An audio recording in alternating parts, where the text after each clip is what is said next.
Hey everybody, welcome back. I would like to make a video here about terrain theory, and I'm going to tie this in with a few things. I'm going to try to spit this out as quickly as possible, but I think this is a really important video. If people could stick with me here, I think they'll appreciate the fact that they did when we get to the end. So my main argument is going to be terrain theory versus germ theory, and I'm going to tie that in with some syncretism of etymology and language, and but the main core is the idea of terrain theory being sort of the superior theory over germ theory. And terrain theory is the idea that this is Moonbeam, my buddy here. Terrain theory is the idea that it's the health and condition of the body that determines sickness. Whereas germ theory states that it's germs that cause sickness, and the best thing we can do is avoid exposure to germs and pathogens and bacteria and viruses, etc. So in terrain theory, the idea is that if we have a healthy, functioning, holistic body with an immune system that's vital, that we should be able to deal with any bacterial, viral sort of contamination with relative ease, essentially. There should be no need for...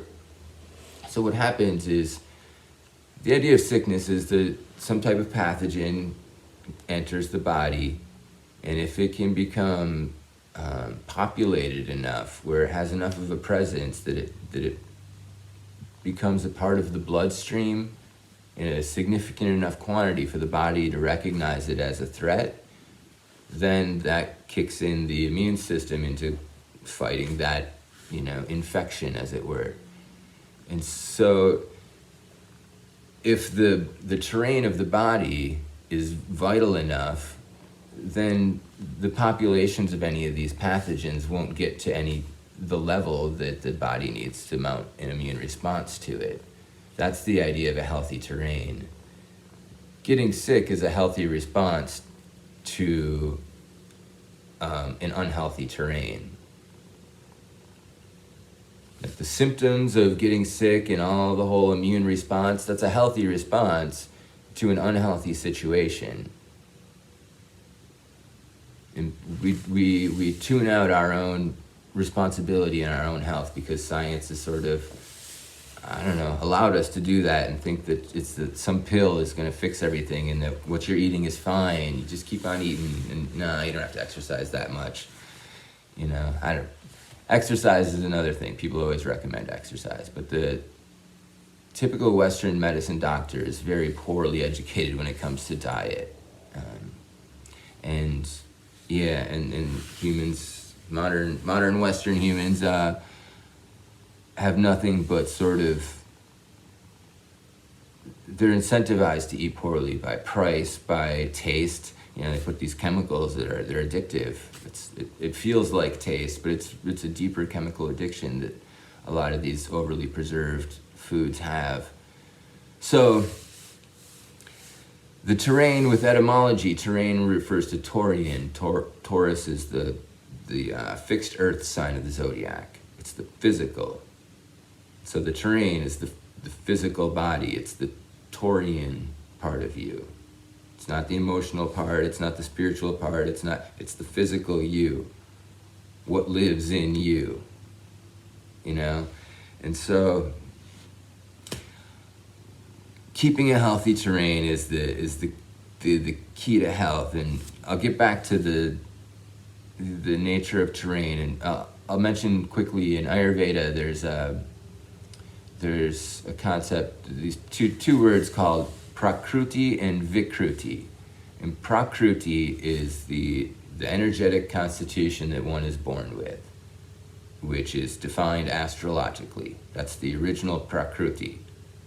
It's the astrological energy born into this world. And your Vikruti is your current state of energy, depending on the life you've lived with the original. So it's the Prakruti plus all of the choices you've made. Diet, exercise, lifestyle, all of those choices add into your terrain. And so your Vikruti is the terrain of your current body. But we're all originally starting with an astral body, and that's super important in all of this. And we'll get back to this in a second. So I'm going to dive into the word influenza. And the word influenza comes from the word influence. And originally it was the influence of stars and planets. That was the idea of influenza. You're suffering from an influenza of planetary influence. And the idea was that there was an invisible fluid by which that energy was transferred from planet into individual beings, and it was it was that fluid that was being influenced, and thereby influencing us. And it originally, it didn't have it wasn't just general, oh, you have influenza. It was influenza of this or influenza of that. You know, it was an influenza of Qatar or influenza of, it could be anything really, and that would depend upon the astrological situation of the moment.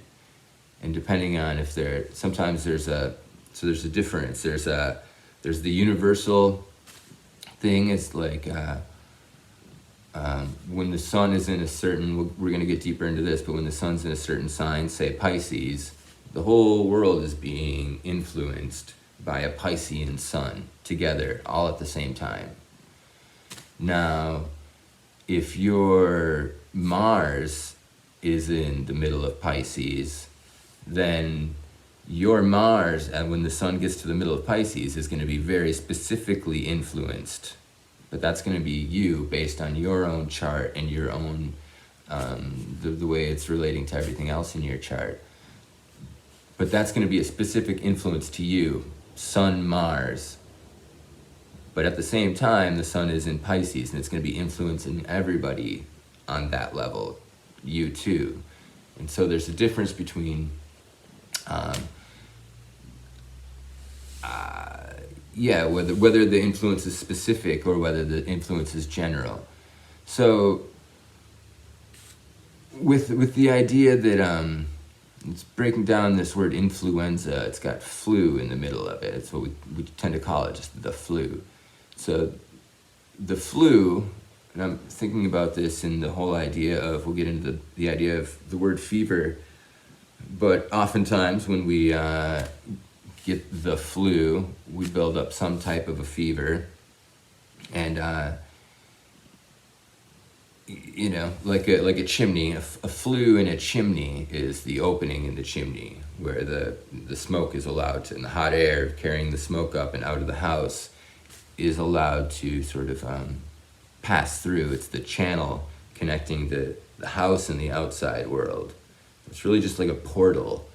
It's important to sort of think about that like that, because it's the same with planets.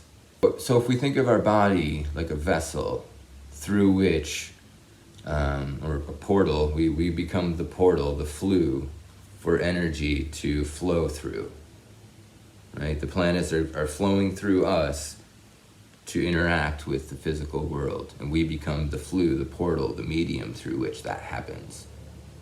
And depending on what is happening at the moment, that's going to be the particular influence, the influenza. And our ability to have our flue open defines whether that planet is allowed to express or not, or whether it gets bottled up inside of us. And that's what tends to cause disease, is the lack of flow. It doesn't flow with ease. There's dis-ease. Ease would be an open flue, just a natural channeling of energy. Very comfortable, very natural. But that's so easy to say compared to real life. Channeling these planets is difficult. Life is difficult, and that becomes the source for disease. But the disease is a teacher to understand what planets we're struggling with and which ones we could use work with. So now,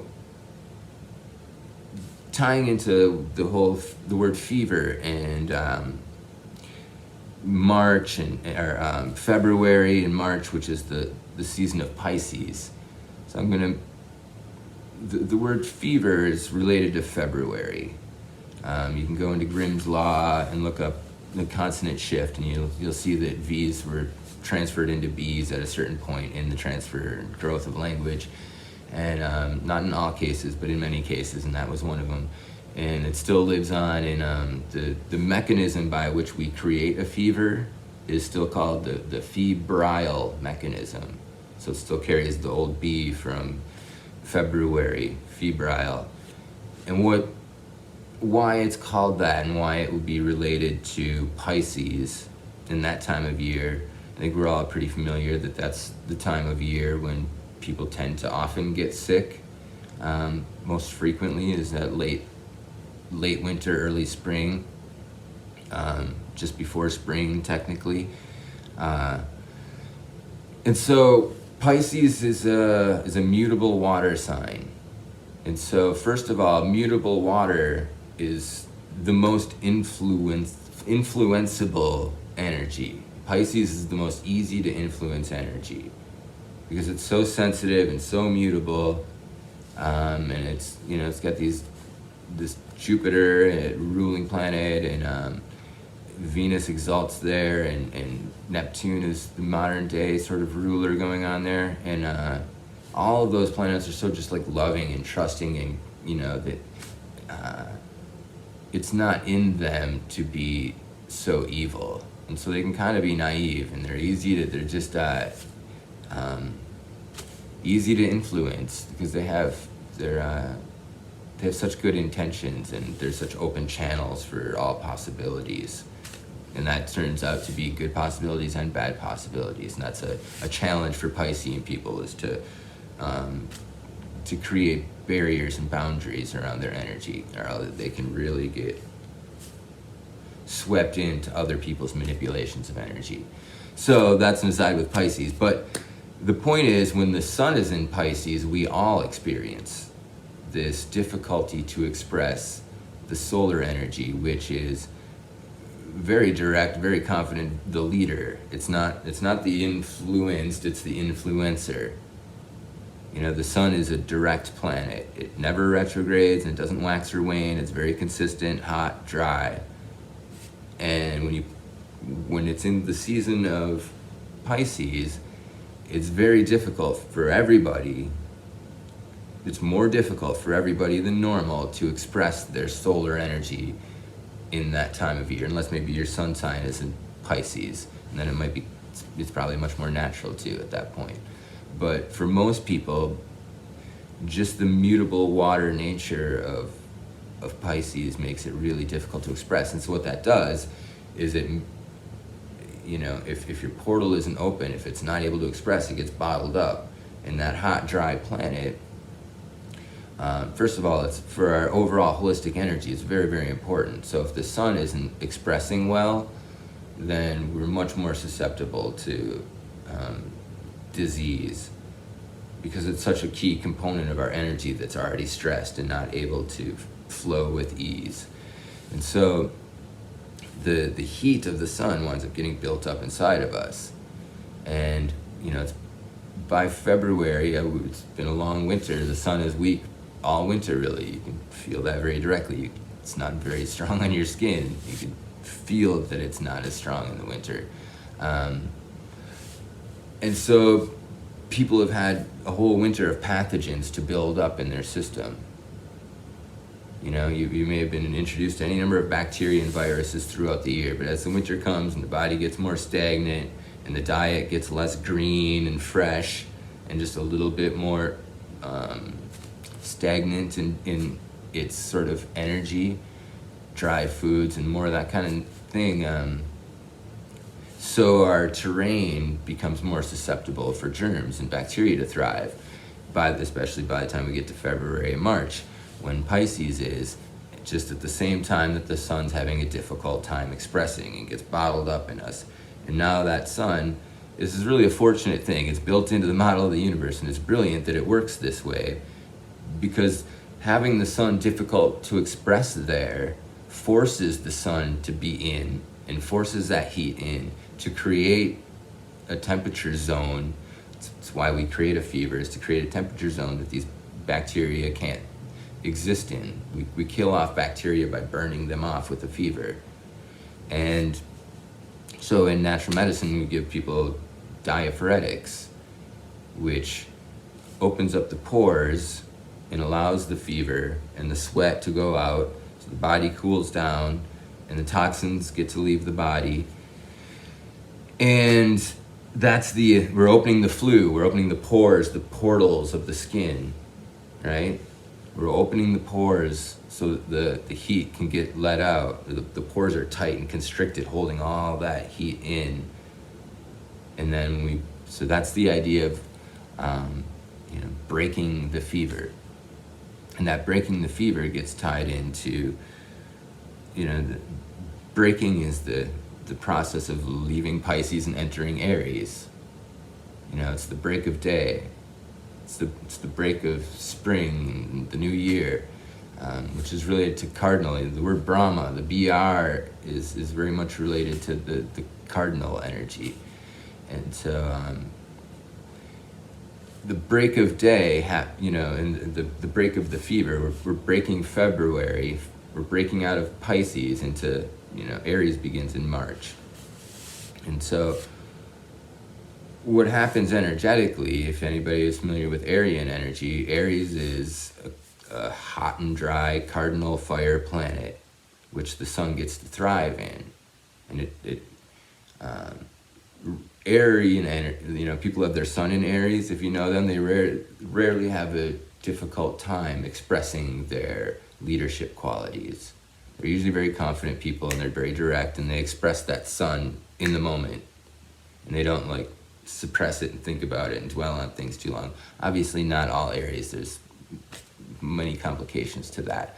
But in general, when you start paying attention to the patterns and watching as many Aries suns as you'll start seeing that, they do tend to have this very confident leadership, not hold it in kind of a quality, and that helps them not get sick. Yeah, it helps them stay healthy because they don't squash energy in. They don't suffer as much disease. It's just the way it is. But when your fever breaks, you can feel it. It's really a thing that happens. You're sick, and you build up that last fever, and it gets really, really hot. And then the sweat, you go through that one last sweat, and everything kind of changes from there on out. You've broken the fever, because you're now in Aries, because you've expressed. Now that the sun is finally expressing out of you. That's what diaphoretics do. It's heat. It's dispersing energy. It's up and out. Whereas cold is down and in. And so we're getting all this heat up and out and dispersing out the chimney, out the flue, and we're regaining health via that process. And it's really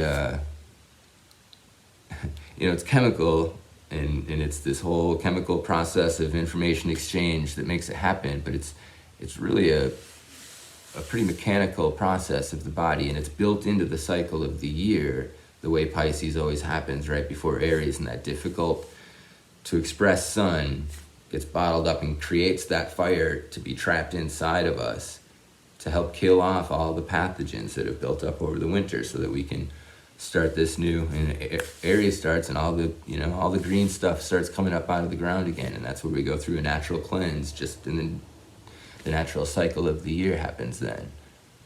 So we purge, we get sick, and then we start eating healthy food again, just by nature's course.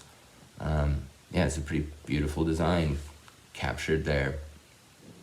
But going back to the original and terrain theory and all of this, the people who are who you wouldn't expect to be sick, the people who are genuinely pretty young, pretty healthy, no pre-existing conditions, you know. Those people who get sick are heavily influenced astrologically currently. So all the people who have, you know, this coronavirus thing going around, the human terrain gets more and more diseased every year, more and more compromised based on all the stuff we put in it by trusting modern medicine for so many things, but trusting modern science in general to say that the food on the shelf is healthy and all that stuff. The vaccines, you can't pretend that all this vaccine damage hasn't been happening. I mean, you can, people are, but it's not doing you any good. For sure, it's not doing your terrain or the terrain of your children any good to ignore all of that. But the people who seemingly, this is a perfect study in astrology. If you want to really start studying astrology, find the people who shouldn't seemingly, I mean, people are getting sick, people are testing positive, but there's only a percentage, very small percentage of people who should be young and healthy who are actually getting really, really sick. You know, some people are just kind of getting normal flu and it's gone, but the people who are getting like extra sick and it's prolonged in an extended period of time, you look at their astrology and you're gonna see what the word influence means, because they're being influenced specifically. Everybody's being influenced a lot. There's intense astrology going on. The Great Conjunction is finally happening, probably today or tomorrow. Where are we now? This is going to be a perfect example. Saturn and Jupiter coming, just entering Aquarius and coming together. That's a very powerful, they're entering each other's space and they're creating one powerful impulse. And people who have a lot of planetary energy at like 0 degrees of signs, especially Aquarius, or like square at Scorpio and Taurus and opposite in Leo, they're going to be very heavily afflicted by this, potentially. And they're going to be influenced in a way that is just more profound than the rest of us. That's just the way it is. For people who have like their sun or their ascendant degree at like 0 degrees of Aquarius, or their moon at 0 degrees of Aquarius, those people are going to be really heavily energetically altered by this. It's a profound event. Saturn and Jupiter coming together every 20 years is a profound event. The Great Conjunction is a much more profound event in the cycle of Saturn and Jupiter and time in general. It's the first conjunction in air signs in a long, long time, and all the next conjunctions will be in air signs. I believe that's the 800-year cycle, and then they'll start lining up in how will be next water signs, I guess. So, but that's the idea of terrain theory, is that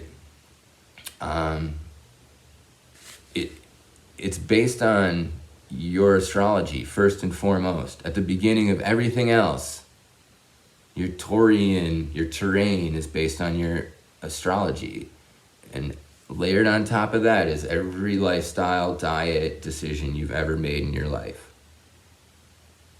And then along with that comes, where are the planets now and how are they influencing? That's the nature of life and health and disease cycles.